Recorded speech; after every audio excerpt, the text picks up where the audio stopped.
Good afternoon. It's October 9th, 2011. We're at the Seattle Antiquarian Book Fair. My name is Taylor Bowie, and I'm speaking with Robert Gavora, bookseller friend of mine who lives in Talent, Oregon, in southern Oregon, not too far from Ashland and Medford. Robert, welcome. Thank you for being willing to undergo a little grilling here. It will be painless, I promise. So let's just start a little background about your life. Where were you born and raised? I was born in Chicago, Illinois, 1944. I grew up, in the area. We progressively moved out further west from Chicago, out into the country. Was this due to family employment, work, or something? Or What's that? Was this due to your parents' jobs, or? Oh yeah, my dad was he owned a potato chip company in Chicago. Really? Yeah. That's interesting. What was the name of it? It was called Honeybee Potato Chips. Honeybee. Yeah, and he and there were two potato chip companies, big potato chip companies in Chicago at the time. There was Jay's Potato Chips and Honeybee. And was this Honeybee B-E-E? Did it have like a little bee on the? Yeah, well they had on nice. the package. Nice. They have the bee and all that. Yeah, stuff. oh, great. Yeah, and so that's I grew up with in a family who mom worked there too. She helped out. But yeah, he had a big potato chip company there. But then he moved that out west. Well, this was back in the 50s. And I was a little kid. I was probably about 10, 11 years old at the time. Yeah. And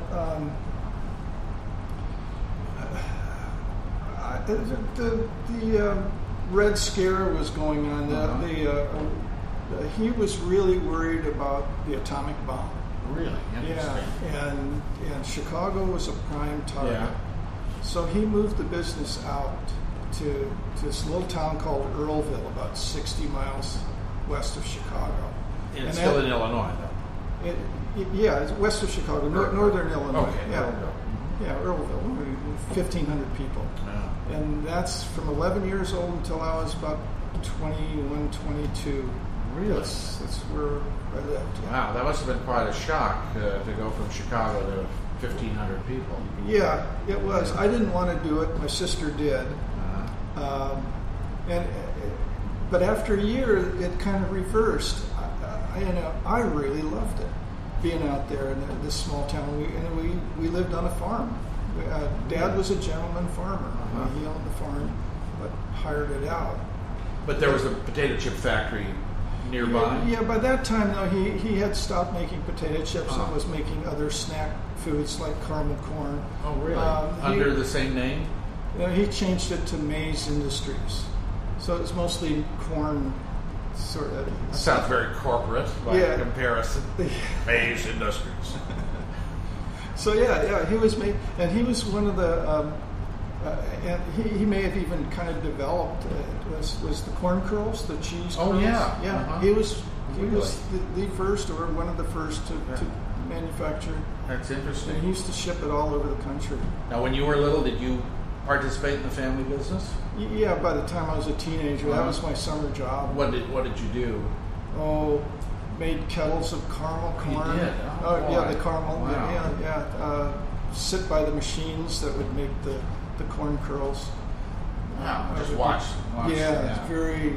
I would start nodding off. It was such I imagine experience. One batch of corn curls would very much look like another batch of corn curls. Well, this was extruded from a machine. These corn curls, and there's this knife that went around and around and cut them into sections. And you're sitting and you're filling up this big, huge box. They're really light too. Yeah, that's right.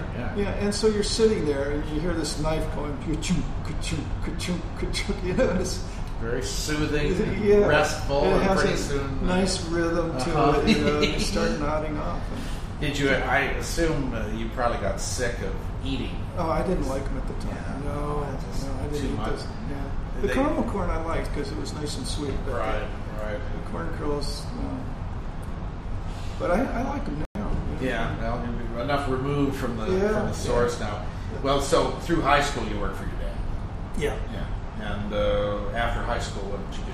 Well, I hate to say this, but no, okay. Well, I went to the University of Illinois. Uh-huh. I flunked out of there because I wasn't ready. I just was not ready. And so the next year I went to a junior college, and I flunked out of there. Still wasn't ready. So I just knew I had to get out. I had to leave. And so I joined the service. I joined the Air Force. Good for you. Yeah, and so 4 years, and mostly in South Carolina, which was. So you would have joined the service when you were about 20. I was 21, I think. Yeah. Which would have been 1965. Yeah. Okay. So I was 21. Yeah, and I was stationed in South Carolina, right in the middle of the state. Yeah. We were closer, 90 miles from Myrtle Beach, and it was great. I mean, it was like a real job. Yeah. I worked 8 hours a day. The evenings were ours. I mean, we had to do some military stuff, of course. And in the summer and the weekends, you went to Myrtle Beach and spent the weekend there. It was great. Now, this is, of course, right in the middle of the Vietnam War. Was that hanging over your head? Was there a possibility you would have been sent over there? I think there was that possibility, but I stayed there outside of basic training and the tech school I went to. Yeah. I was there for 3 years. So. What rank did you? Sergeant. Sergeant. Yeah, that's what. Sergeant Gavora. Yeah. Right. And they wanted me to re-up. They were offering me incentives and stuff, But my brother at the time lived in California, and I wasn't going to re-up. So he said, "Come on out here and go to school," and that's what I did. And that's, I was ready then. I had the discipline to sit down. Yeah, with that kind of a background. Yeah. So where did you go to school in California? I started out at a junior college there in Orange County, Orange Coast College, and then went to UC Santa Barbara. Oh, you're another Santa. Wow, I had no idea. Boy, a lot of people went to Santa Barbara. It was a great school. Yeah. It was a nice school. Yeah. And I ended up staying in that area for about 17 years. Really? Yeah. And that's where I got started. What when you graduated from school, what did you do for work then? Oh, okay. I was able to buy some property, and property values were just skyrocketing, and I leveraged it into several other properties, income properties, and I probably had about 12 units. I'm trying to remember now, but I think it was like 12 units, apartment units, and duplex things. In Santa Barbara proper? Yeah, Summerlin and Santa Barbara. Okay. Yeah. Wow. And Isla Vista, which is right next to UCSB. Well, that's amazing. I've already learned more about you than I thought I was going. This is great. So, managing your own property investments, which at this point in my life I do a little of that too. But that wasn't the only thing I did. And I also worked part-time for Santa Barbara County Mental Health on their psychiatric unit. What was your job there? I was just a really sort of, I was just going to school and work nights there, and you're just taking care of the patients and stuff like that. And sometimes you're the heavy there that has to restrain people. Well, you're a pretty big guy, so I can see I was in better shape back then. You should have. It would have had to been to deal with some of that. There were some scary people that came in. I'm sure of that. Yeah. And the idea on the night shift, that sounds even scarier. Yeah. Well, but the nurses were great. They knew I was a student, and if it was quiet, they'd let me go into the side room, and because I'd have classes the next day, so they'd let me take a nap. Wow, that's nice. Yeah, they're great. Working together. Yeah, that's nice. Well, after school then was done, and after that part-time job, then what did you do? Well, I continued working for mental health part-time. Oh, you did? Yeah, for a couple of years. And then what was your degree in? Psychology. Oh, okay. All right. And then finally, I'm figuring out psychology isn't, the degree in psychology doesn't really do anything for you. I mean, what can you do? And so I was going to go into botany, which I did for 2 years. I did another 2 years to get a degree in botany, but there's probably nothing you could do with that either. Well, one of our other chapter members, Eugene Vahil, has his advanced degree in botany. Yeah, see. Yeah. But I was already like 34 years old, 30 maybe 32, something like that. I can't Late remember. 70s. Yeah, yeah. Well, no, it was mid 70s. Yeah. Okay. Right. And I figured that's enough. I was just getting tired of school. I was getting older,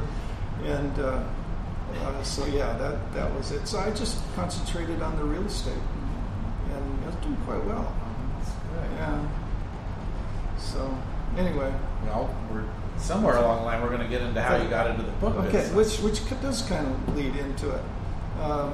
Lee Campbell. Yes. Okay. May I just interject? Lee Campbell is a longtime employee of the Joseph Provider Books, and who now continues to operate as a bookseller under that name, Joseph Provider, dealing in modern literary first editions. Great guy, one of the stalwarts of Santa Barbara. Yeah, still there. Yeah, still there. Yeah. Great guy. Yeah. Well, he and his wife Kyle submitted an application. He was just coming from Salt Lake City to work for Ralph, right? And they submitted an application, for one of my units. Oh my God! Yeah. Oh, this is great. Yeah. Okay. So and so at the time, I really wasn't aware of anything like Ralph or booksellers or any book fairs. I really love this. So it's from reading his application, I asked him about it, and so he said, "Well, come on up someday, and I'll show you what we do." Oh. And that's how. And it was that going up there and Ralph showing me this wall of books that I just, this is what I would really like to know. That is amazing. Well, how soon after that did you make at least the baby step into? Oh, it was probably.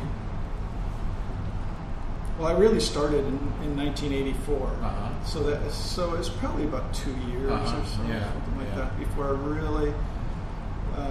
I had gotten married, and we talked about it, and she said, "Well, do it."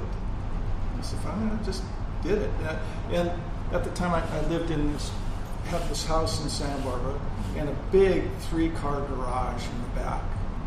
We only had one car. Yeah. And so I took one of the bays and set it up with bookshelves and my typewriter to type up my... Typewriter, I remember those. Yeah. Well, this wasn't electric either. This was the manual Royal I portable. Barely remember those. This is just a portable, and I do my catalogs that way. Wow. When you started out, of course, Joseph Provider's inventory was modern literature. Yeah. What did you start out with? Science fiction. Science fiction. Exclusively, yeah. Which you still do some. Oh, yeah, we continue to do that, yeah. Well, how long did you stay in the garage setup in Santa Barbara? Yeah,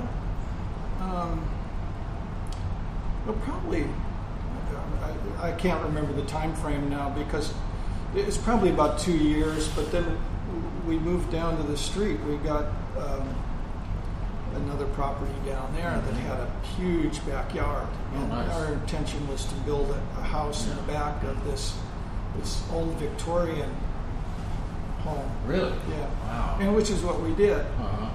And so I was in the living room then. That's where our business was, in the living room of this Victorian house. And while we were building our house in the back. And which eventually, when we moved up to Oregon, we sold. And the house, that new house, was used for the film of My Favorite Martian. Yeah, so if you ever see that film, you'll see the house we had built back there. That is great. Yeah. When did you move to Oregon? I mean, I was acquainted with you before that, but didn't get to know you well until you moved to Oregon. When was that? That was 88. Yeah, 1980. I think it was like 1988. What made you decide to move? Well, for me personally, it was kind of a family thing. We visited too. My wife at the time and I visited up in. We had friends up in Ashland, and so we visited up there, and we really liked it. And it is pretty nice. It is. But her son from a previous marriage was he had a drug problem, and it just interfered with our relationship so much, and for me it was kind of like running away from the problem. Only it followed us, even when we got up to Ashland. But anyway, we did, and we found this house, the big 3-bedroom, 3-bath home with a huge room for books up there that we were able to do and set up and started doing business there. But now you've moved since then in the area, or you're still in the same house? Oh no, okay. After that, I'm trying to remember. I've bought and sold a lot of houses. Yeah. So eventually, we were there in that house for maybe a year and a half, and we sold it for double what we bought it for. and bought another property up behind the college there in Ashland. But this property had 2 homes on it, so we rented one of them and did business out of the other one. Well, you didn't exactly miss your calling, but obviously you have the Midas touch on that stuff. Well, properties, real estate. I'm still involved in it a little bit. But it's kind of a sideline. It's just kind of something for retirement or whatever. When you're good at something and enjoy it, I'd say do it as long as you can. Yeah. So right now, describe your inventory. What it is you sell on a day-to-day basis. Science fiction. Science fiction is still probably the 2 areas that we focus on are science fiction and railroading are the 2 best. Right. That's what keeps us going. With that. The next question that I want to ask is going to be very interesting because I kind of know maybe where we're going to go on it, and that's about the internet. Oh, yeah. And I want you to kind of describe the good effect, any good effect the internet has had on your business versus bad effect. Okay. Well, probably we'll start with the good. It's we used to do just the printed catalogs, obviously, and it was expensive. And when I started with our own website, and we were probably on ABAA, within the first year or 2 that they were in existence. And you remember the old what the heck was it called, interlock? Yeah, I remember that. I didn't like that idea. I know you were involved in that. I believe I have no axe to grind about it one way or the other. But I wasn't thrilled about how that was run.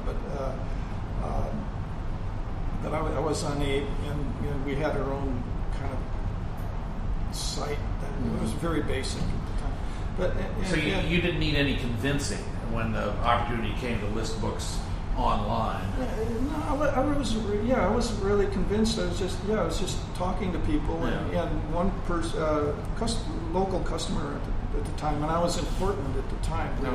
We were living up there in Portland.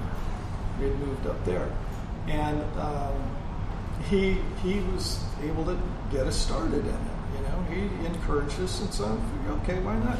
And my intention was to do both catalogs and the internet, but internet sales were outpaced even my catalog sales, and the cost was minimal.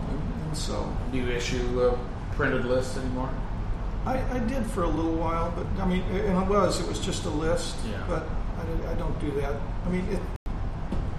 We sell pretty good. Yeah. I just have never seen a need for doing that anymore. How has it affected the kind of book that you might want to buy for inventory? I mean, the more expensive. That's right. Yeah, I want to. The common books now, and the ones that I used to be able to sell for $50 or so. I mean, and basically being internet. Yeah. You go to check prices, and you want to be the 85th person to have a copy of the book? Probably not. Yeah, exactly. But one of my earlier interviews today, he used a wonderful phrase to describe the kind of things that he wants. He wants singular copies.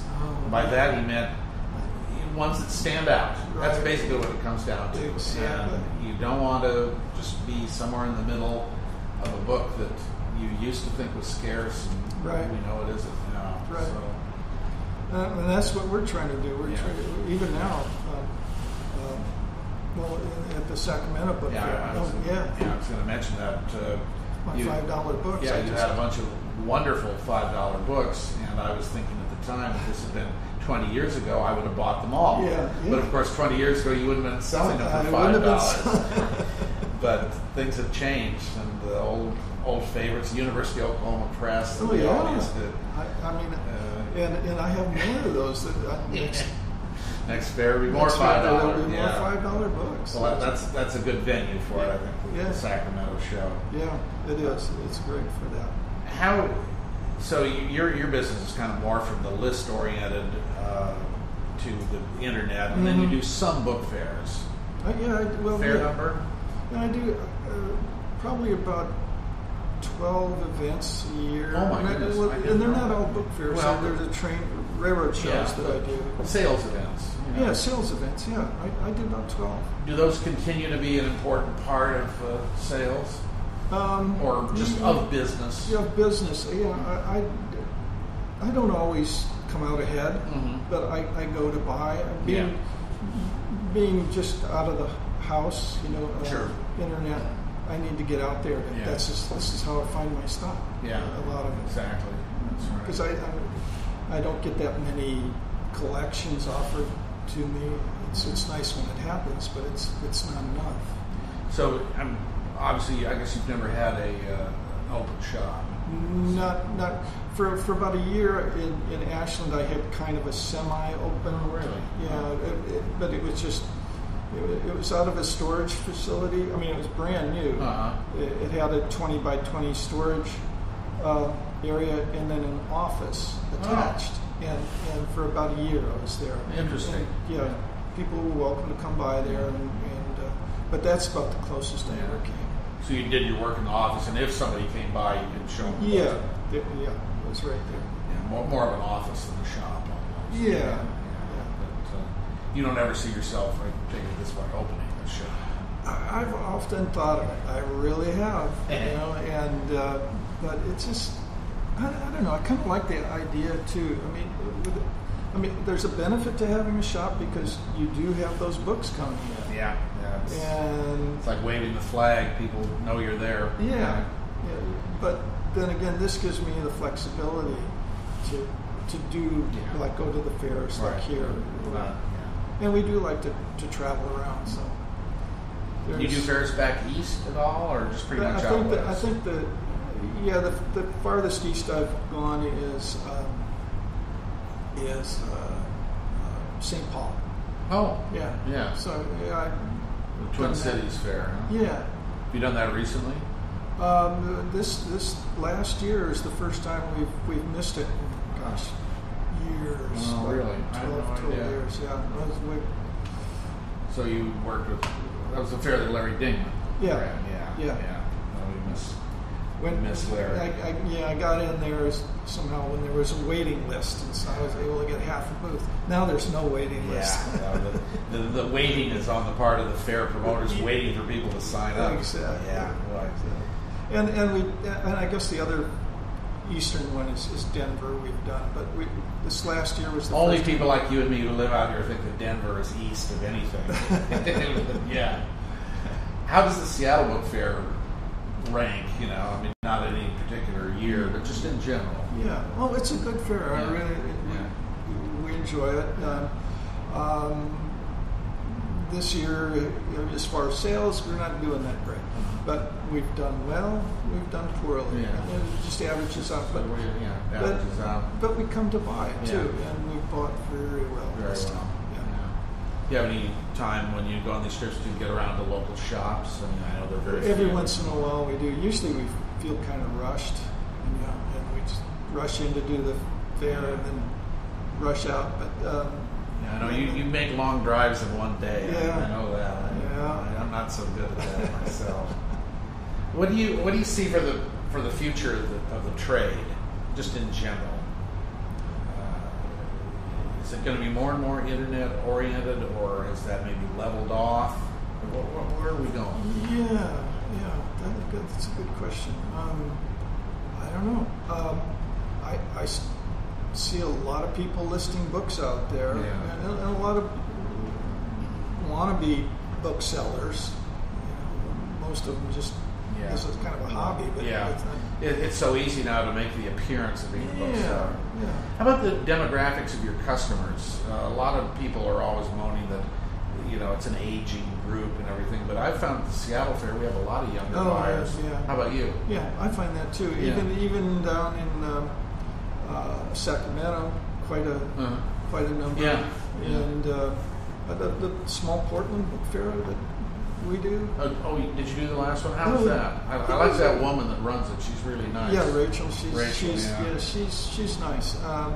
And it's very affordable for younger people with not very much money. And should add that there is a waiting list for that book fair. Yeah. And that's got to be one of the few you can say that about. Yeah. So it's I see people, younger people getting involved, and even in the ABAA, Yes. I think there's been a number of young people getting in. Well, I was 29 when I joined, and I was considered one of the young ones, and now I'm like the sort of the youngest senior member now, or something like that. I hope I'm the youngest something anyway. Well, so you're kind of maintaining a schedule of shows. You do your internet sales. Things are going along at kind of a good clip. Yeah. Do you have any? Well, do you have any plans to retire from doing this? I think about it once in a while. I mean, Now, your wife is, we should add, is also to a degree involved in books too. She sells children's books. Yeah, she sells, and she's a bookbinder too. And she's a binder. She okay. repairs books and things like that. But yeah, But for me, I kind of doubt it. I'll probably keep my hand in for a long time. Well, you look healthy and youthful. I'm just disgusted to learn that you're 67. 67. I frankly figured you were a little younger than I am, and I won't say how old I am, so let's just leave it at that. And I'm glad you're not planning on retiring. No, not really. I mean, I enjoy it. Well, there's sometimes I think, I should just. But overall, I really enjoy it. Well, that's good. Yeah. You're a great addition to the trade. Thank you. Robert, thank you so much. Pleasure to talk to you. Yeah, it was fun. Keep up the good work. Okay.